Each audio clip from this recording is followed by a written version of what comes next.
Hey fellow Vault Dwellers, it's Angry Turtle, and yes, finally I'm doing this Pepper Shaker guide. Then let's start from the beginning. How to obtain Pepper Shaker. And if you are watching this video late, the bad news is that it's only available through the midweek event. That is a seasonal event once per year, and it's happening in here, not up at this moment because it's not a full hour. It's every hour on the full hour for next couple days. I mean, all week. I think it's ending Monday afternoon or something like that. Then you can still get it. But good news here is, even if you will not get the plan from the event, it's tradable. Therefore, you can trade with someone, and the weapon itself is tradable as well. Then those are the good news. You will be able to obtain it by trading. Now, the crafting of the Pepper Shaker. If we take a look on the requirements, yes, you need Gunsmith rank 5, and it does cost quite a little bit of all kinds of materials, but you don't need to craft who knows how many, as mods for this gun are not unlocked by scrapping guns. How you get mods for this gun? You need to go visit Samuel at Foundation, and he will sell you mods with gold bullion. Not too expensive, I think they are like 250 per mod. And now let's take a look what kind of mods you have available. Then first we have a barrel.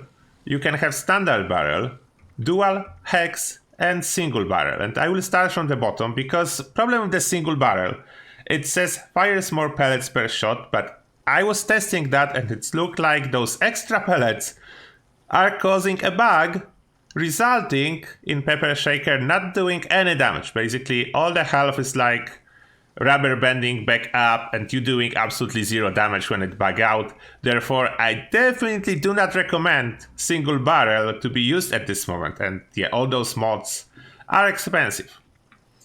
Next, hex barrel. It's the one that offers you the best fire rate and small penalty to your damage.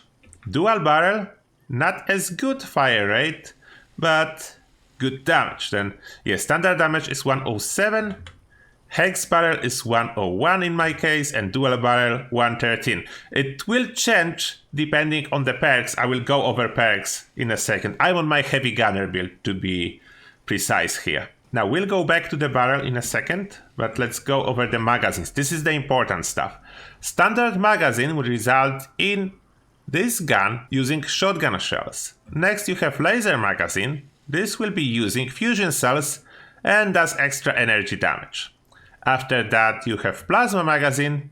It will use plasma cartridges and does extra energy damage. That's on paper equal to laser magazine, although from my testing, laser magazine seems to be doing slightly higher damage. I don't know why, maybe just my perception or something going on, but I would recommend laser magazine anyway because fusion cells are just cheaper than plasma cartridges. We'll go over the ammo cost comparison as well. And there is no like prime receiver, prime magazine, no such thing. Therefore, you will not be using any ultra sight ammo. Next about the sight, we have only gunner sight available. And yes, you want it. It improves accuracy, reduce the spread, reduce the AP cost if that's important for you a little bit. It's still quite heavy in watts, then I don't think you'll be using it in watts much, if at all. But gunner sight still good. And we are back in the barrel category, and if you didn't notice, there is no perk requirements while swapping the modifications. Only required gunsmith to craft the weapon itself, but if you will buy a weapon from some other player or someone craft it for free for you, then you will not even need a gunsmith, as modifications do not require any perks. Now, I changed the magazine for laser one, and you can see here something interesting. Hex barrel and dual barrel, the same amount of energy damage, and that's the reason why I recommend hex barrel if you care about DPS. It's way better than dual. I was playing with all the possible barrels, and yeah, hex barrel seems to be way to go, and laser magazine, those are my recommendations. Although I encourage you to try everything, unless you don't want to waste gold, then just go with hex barrel, laser magazine, and gunner sight. Those are the best mods for this gun. Now about ammo for this gun and ammo crafting. You will find it under energy ammo. as I do not recommend to use shotgun shells unless you don't care too much about damage and you have a lot of shotgun shells to burn, then that's fine. As you can see, fusion cells will cost you 4 copper, 8 lead, 4 plastic, and same amount of plasma cartridges will cost you 6 copper, 12 lead, and 6 plastic. Then, yeah, it's less damage for a higher price. That's why I do not recommend fusion cells. It's more damage and cheaper. Then, yep, like no-brainer for me, the cheapest option.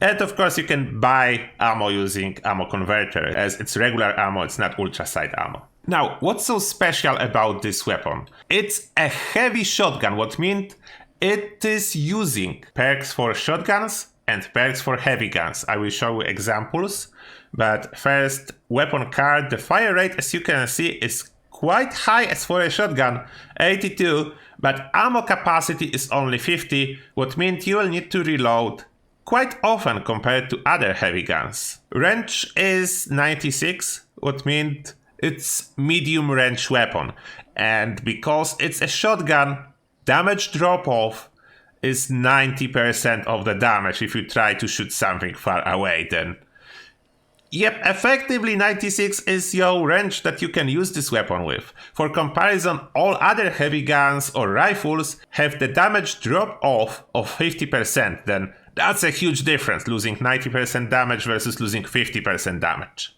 Practical example of perk combinations.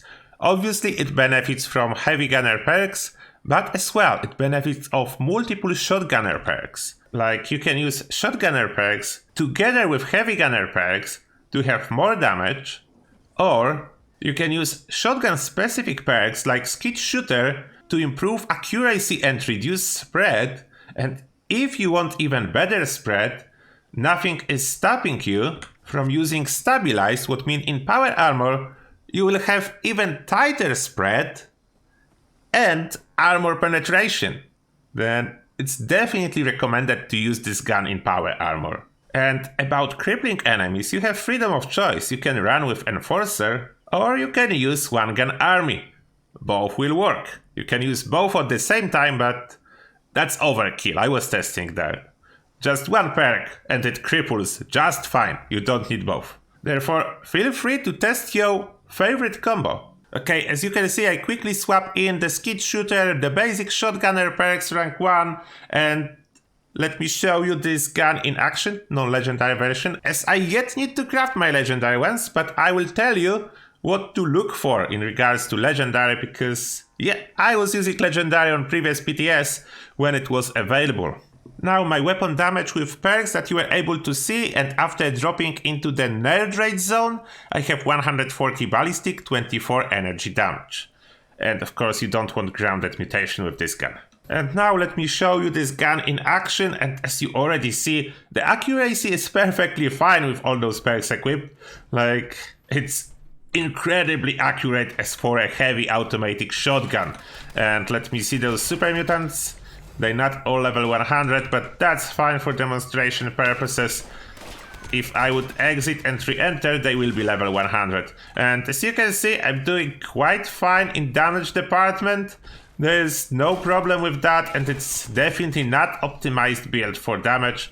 Although, yes, I'm in the nerd race, I have adrenaline reaction mutation, then you can already tell that it's good, but it will not beat all other possible heavy guns, but it can be on par as long as you are in range, as if enemies will run away, you are losing that ability. The advantage over other heavy guns, it definitely cripples way better because of multi-projectiles with each shot. Then that's your advantage, the crippling. The crippling is the biggest advantage, and in the same time, damage comparable to other heavy guns and advantage of crippling, then yes, it is really good. About the legendary effects, if you want to maximize this gun, what I would recommend, Vampire if you want to be truly immortal, like so many projectiles with Vampire, you will heal faster than anything can damage you in this game. You can almost like run naked and you will still out-heal all the damage. And if you want to deal good damage, there are two options.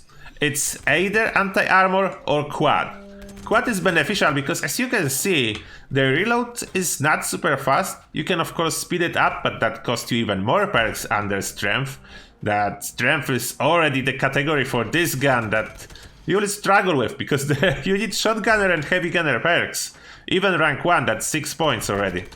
And that's why quad is so beneficial, because you will not reload much at all. Where's this super mutant shooting at me? I think below me.